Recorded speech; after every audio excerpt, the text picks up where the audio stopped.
Hi, and welcome to OER and You Publishing Your Work. This short video will go over what OER is and how to publish it as a student. My name is Tessie Torres, and I'm the UTEP OER librarian. I deal with all things open educational resources, which is what OER stands for, as well as all zero and low cost material efforts here on the UTEP campus. That makes me kind of like the campus expert on affordability. My goal as the OER librarian is to reduce barriers, including cost and accessibility, to educational materials to support our community as well as the university's mission and strategic plan. In this video, we will talk about what OER is and why it's important, what this means for you as a future educator, what this means for you now, as well as meet the institutional repository ScholarWorks at UTEP. First, let's talk about what open educational resources are. So mostly what it is, but specifically what it isn't. So like I mentioned, OER stands for Open Educational Resources. These are resources, materials, that have been licensed specifically to be open. You'll notice in the graphic I have in the bottom right-hand corner, the 5 R's: retain, reuse, revise, remix, and redistribute. These are what we call the 5 R's of OER. And in order for something to be considered an open educational resource, you must be able to apply all 5 R's to the materials.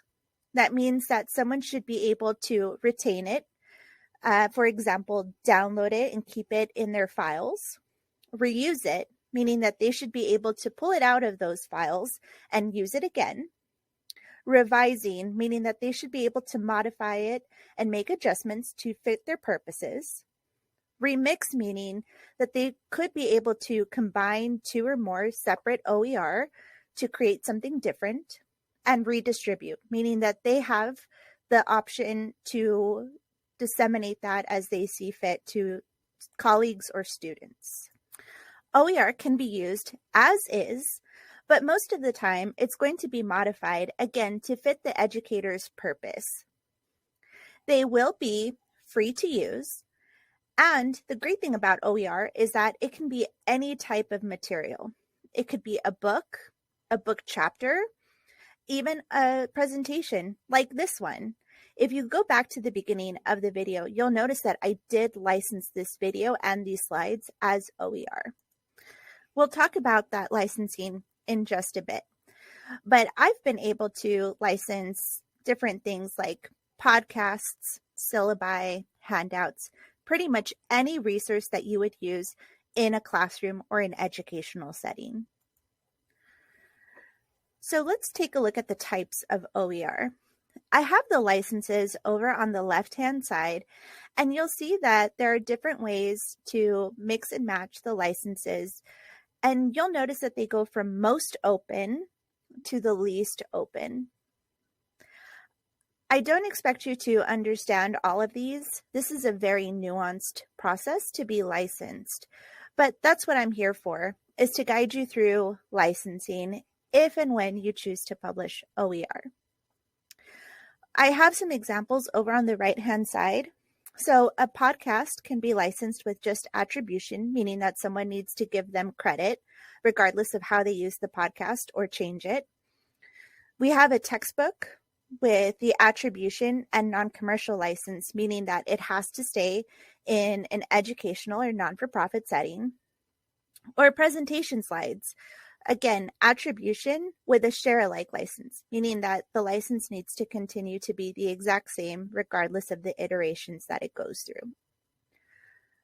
Once again, this is very nuanced and usually requires a much deeper conversation. So this is just an introduction.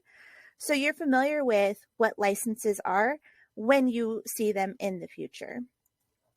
You'll also notice in the graphic, once they become less open, it means that some of the R's are taken away.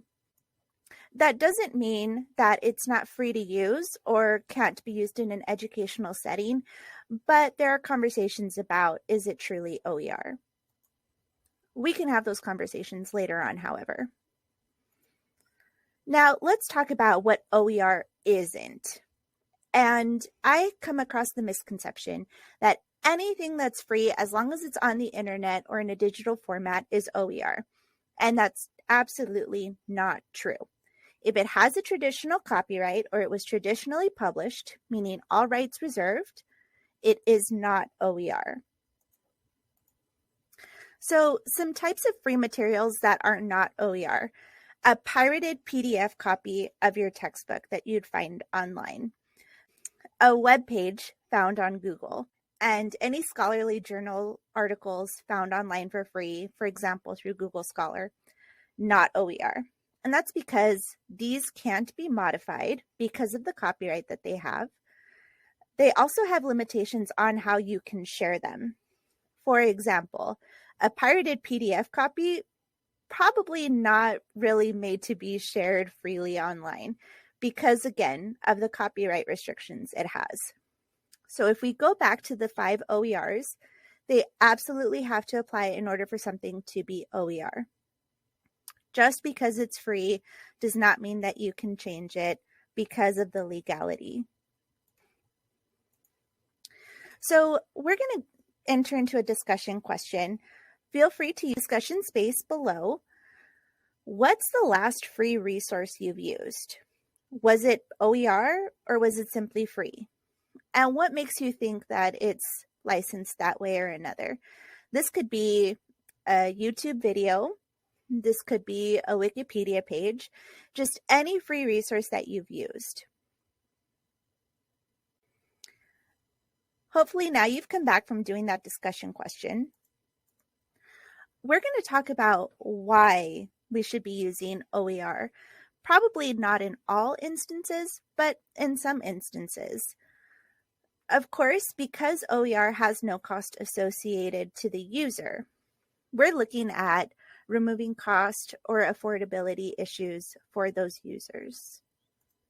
Think about the last time you spent a lot of money on textbooks during a semester. We as educators and librarians know that cost is a big factor in whether a student is successful in class or not. And so if we can alleviate some of that stress, we know that students are going to do better. OER also can better address learning objectives. Again, think back to a time when you had to purchase 4 or any number of multiple sets of textbooks for a course, and you only used 1 or 2 chapters in each book. That's because the instructor, when selecting those materials, realized that they needed several different materials in order to better address the learning objectives.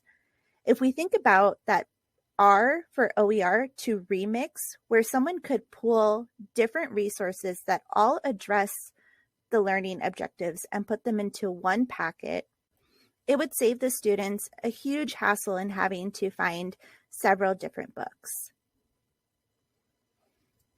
When we think about traditional publishing, we know that it skews predominantly male and predominantly Caucasian. OER publishing removes a barrier, and so it allows underrepresented communities to publish quality materials. So we're talking more female and non-binary creators.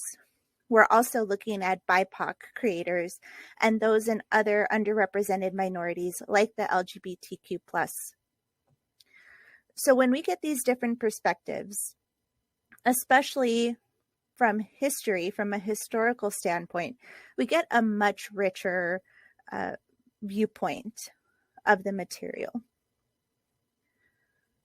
So we get those voices into the publishing world with a more richer context of the material.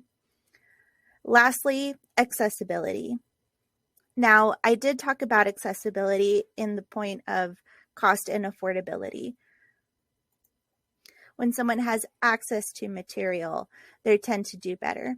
But I also am talking about accessibility in an ADA compliant standpoint. Because OER can be any number of resources, so podcasts, videos, etc., it means that someone who doesn't traditionally learn better by reading can absorb the information better.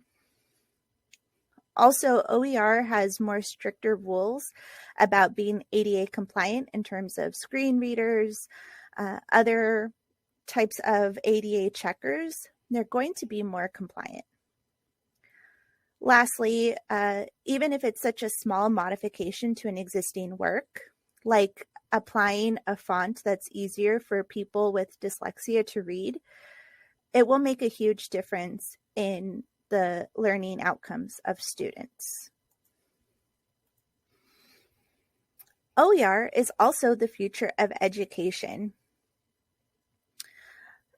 We look at Texas, and there are several pieces of legislation that have already been passed as well as are going to be passed that push for more affordable materials as well as OER.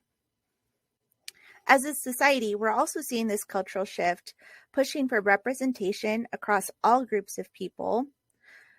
We're also looking at better accessibility, again, referring to that ADA compliance, as well as access to information and different learning styles. We also know that educators are some of the most collaborative and creative people we know. Even before OER became a formal thing, we know that teachers were sharing their learning and instructional designs across different classrooms, etc. And so educators are really pushing for this type of formal collaboration. So this leads us to another discussion question. Again, use the space below. Can you think of some other benefits to using OER in the classroom? What about some disadvantages? Not everything is perfect. Even I understand that there are, of course, going to be disadvantages, and I'd love to hear what you think on both sides of the coin. So why should you publish OER now, though? Well, it's going to be included as part of your grade. It's not entirely going to be your grade, but Dr. Cartwright will definitely consider this when you're turning in projects. You're going to familiarize yourself with the process of publishing also. And if you do become published, you can say you're something of a published author yourself, because it will definitely be true. When you publish OER, you will be a published author, which you can then post on your CV or resume to make you more competitive in the workforce.